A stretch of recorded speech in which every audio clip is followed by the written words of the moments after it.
τον κόντο. Τι λες? Λοιπόν, επειδή είμαστε γενικά στην τάξη, μας αρέσουν τα προγραμμάτιστα και επειδή με ρωτάτε, θα πω και αυτό που έγινε την Παρασκευή που έγραψα και τις προηγούμενες δημοσιεύσεις. Εγώ τα λέω και συγκινητικά προγραμμάτιστα, αν μας πάνε σε καλό και γενικά ανεβούμε, θα έλεγα, ένα επίπεδο και μάθουμε από αυτό κάτι, ή και σκέτο απρογραμμάτιστα, αν δεν μάθουμε κάτι, που δεν είναι και απαραίτητο, αλλά σίγουρα θα έχουμε μάθει να προσαρμοζόμαστε σε μια κατάσταση που δεν περιμέναμε. Που είναι και πάρα πολύ σημαντικό το να μάθεις να προσαρμόζεσαι, θα έλεγα εγώ. Λοιπόν, μιλάμε για την Παρασκευή, για να πω ένα story time έτσι στα γρήγορα, που κάναμε μαθηματικά και δεν πήγαινε πολύ καλά. Δεν είχαμε όλη διάθεση. Ήταν και Παρασκευή που όλοι ξέρουμε τι σημαίνει αυτό. Κάποιοι ήθελαν να πούν τα νέα τους, κάποιοι ήθελαν να πούμε κάτι σχετικό με βιβλίο, γιατί αρχίσαμε και τη δανειστική βιβλιοθήκη και τους είχα τάξει και κάτι σχετικό, όμως διαφορετικό θα το πούμε άλλη ώρα. Οπότε. Εκεί που δεν πήγαιναν όλα καλά, σκέφτηκα στα γρήγορα ότι στην τσάντα μου υπάρχει ένα παραμύθι, το οποίο υπήρχε εκεί πέρα για άλλο λόγο. Υπήρχε γιατί το προμηθεύτηκα την προηγούμενη μέρα. Μου άρεσε το διάβασα, μου άρεσε και είπα θα το φωτογραφίσω στην τάξη. Οπότε τους είπα ότι έχω ένα παραμύθι στην τσάντα μου και αν θέλετε να μιλήσουμε γι' αυτό. Γρήγορα απάντησαν θετικά και έτσι αποφάσισα να μην το διαβάσω παρόλο που ήθελαν, αλλά να τους το περιγράψω έτσι όπως εγώ το κατάλαβα και έτσι όπως θα το περιέγραφα ακόμα και δεν το είχα μπροστά μου.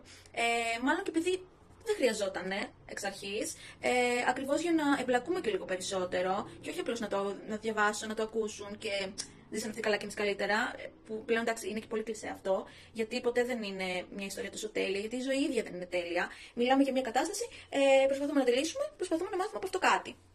Νομίζω έτσι είναι πλέον τα παραμύθια και οι εκδοτικοί και αυτό προσπαθούν να περάσουν, ότι δεν είναι όλα τόσο μαγικά και λύνονται και έχουμε βασιλιάδες και βασίλισσες και δεν ξέρω τι μαγεία. Τέλος πάντων, αυτό είναι της μικρής. Τι ωραίο. Ευχαριστώ. Έχω βία εδώ μέσα. Πλάκα κάνω. Λοιπόν, τους είπα ότι μιλάμε, θα το δείξω σε λίγο, ότι μιλάμε για μια καμιλοπάρδαλη αρσενική, τον κόντο, ο οποίος ζει μέσα σε ένα ζωολογικό κήπο, αλλά έχει ένα θεματάκι με τη διάπλασή του, το οποίο τον δυσκολεύει καθημερινά και ταλαιπωρείται. Έτσι παίρνει γρήγορα μια απόφαση να ασχοληθεί με αυτό και να το λύσει. Λέει λοιπόν να προσπαθήσει με έναν τρόπο που σκέφτηκε. Βλέπει ότι δεν πάει πολύ καλά. Εδώ να πω ότι τους έβαλα να σκεφτούν με ποιον τρόπο μπορεί να το έλυσε και μου είπαν αρκετές ιδέες, έτσι και ιδέες που αξιοποιήσαμε αργότερα και ιδέες πιο αστείες και κάποιες εξωπραγματικές, ίσως γιατί έχουμε συνηθίσει τα παραμύθια να μιλάνε για κάτι εξωπραγματικό, αν και προσπαθώ να το αλλάξω αυτό.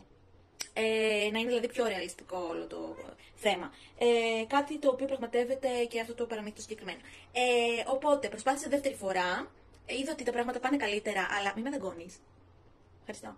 Είδε ότι τα πράγματα πάνε καλύτερα, πηγαίνουν καλύτερα, αλλά θα ήθελα να βρει μια λύση έτσι πιο μόνιμη και πιο δραστική, θα έλεγα εγώ. Οπότε κάθισε, το σκέφτηκε καλά, πείσμωσε, δεν το έβαλε κάτω. Δεν είπε ότι αφού έχω αποτυχίες δεν θα προσπαθήσω άλλο και δεν θα είμαι ανεξάρτητος, αλλά για πάντα θα έχω αυτή τη μικρή δυσκολία στην καθημερινότητά μου. Οπότε προσπάθησε με άλλο τρόπο. Είδε λοιπόν ότι στο σώμα του υπάρχει κάτι άλλο που το χρησιμοποίησε ως πλεονέκτημα, θα έλεγα εγώ, μιας και είναι διαφορετικός σε αυτό, κάτι που το θεωρούν οι άλλοι μειονέκτημα, που εγώ δεν το θεωρώ.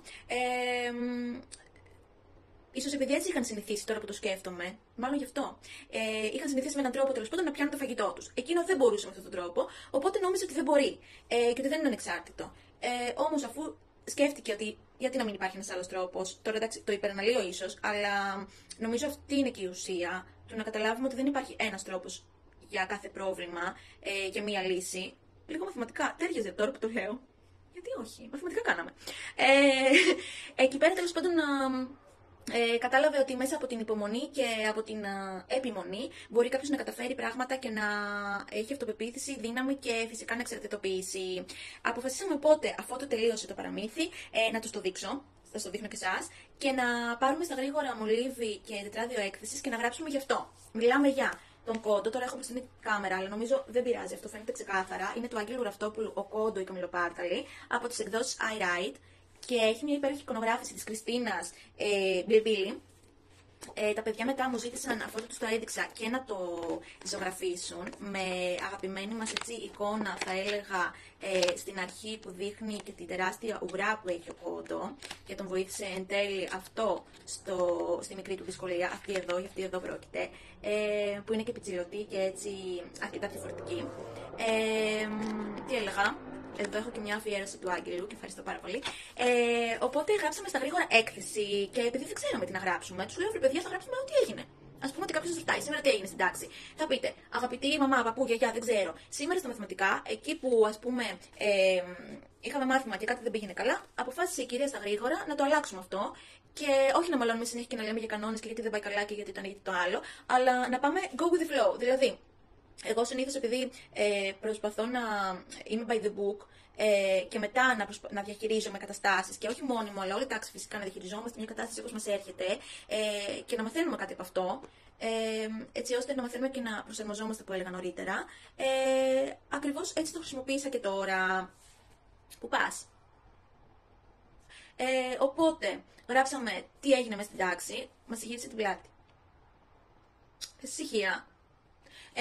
Οπότε γράψαμε γι' αυτό, τι έγινε μες στην τάξη. Γράψαμε παράγραφο που περιγράφουμε στο περίπου το βιβλίο. Κάναμε και πλάγιο λόγο εδώ, να πω.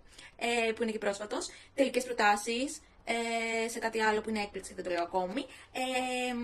Και προσπαθήσαμε να συζητήσουμε φυσικά μέσα από την έκθεση και πριν την έκθεση είχαμε συζητήσει το τι μάθαμε από αυτό και τι μπορούμε να μάθουμε από ένα παραμύθι, το οποίο μπορεί να απευθύνεται, να λέει ότι απευθύνεται σε 4 συν, 5 συν, συγγνώμη. Ωστόσο δεν σημαίνει ότι το 5 πλάς σημαίνει 5 έως 8. 9. Γράψαμε λοιπόν την έκθεσή μας, γράψαμε το τι μάθαμε από αυτό, που σίγουρα μάθαμε για την υπομονή, να μην το βάζουμε κάτω και να έχουμε επιμονή σε κάτι, γιατί έτσι μαθαίνουμε ότι μια αποτυχία δεν σημαίνει και ότι δεν μπορούμε κάτι να καταφέρουμε. Σίγουρα μαθαίνουμε με ποιον τρόπο δεν μπορούμε να πετύχουμε κάτι. Μιλήσαμε για την αξία της διαφορετικότητας, ότι είναι φυσιολογικό να είσαι διαφορετικός. Και σίγουρα μιλήσαμε και για το να έχει κάποιος αυτοπεποίθηση και πόση δύναμη του δίνει κάτι τέτοιο. Η οποία δύναμη η αυτοπεποίθηση έρχεται φυσικά από την ανεξαρτητοποίηση. Τι άλλο? Δεν ξέρω, μας άρεσε πάρα πολύ που κάναμε παραμύθι και ίσως αρχίσουμε να το κάνουμε έτσι πιο συχνά. Βέβαια στην πέμπτη δημοτικού δεν έχουμε το χρόνο, ούτε καν γεωγραφία να κάνουμε που είναι μια ώρα. Και η ιστορία που εγώ τα αφήνω έτσι λίγο πιο στα τελευταία. Θρησκευτικά σίγουρα τα αφήνω, κακώς, αλλά θέλω να πω ότι έχουμε τόσο μεγάλο όγκο στα μαθηματικά και στη γλώσσα, που πολλές φορές αφήνουμε κάτι που είναι πιο σημαντικό και πιο ουσιώδες. Γράψαμε την έκθεση, ετοιμάζουμε κάτι άλλο που είναι έκπληξη.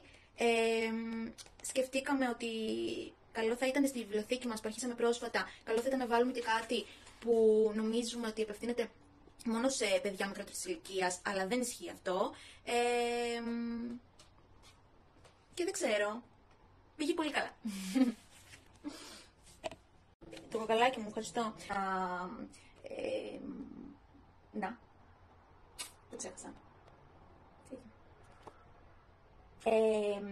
Τι απόφαση παίρνετε, παιδιά? Βοήθεια. Είχα και μια δύσκολη μέρα να τα λέμε αυτά.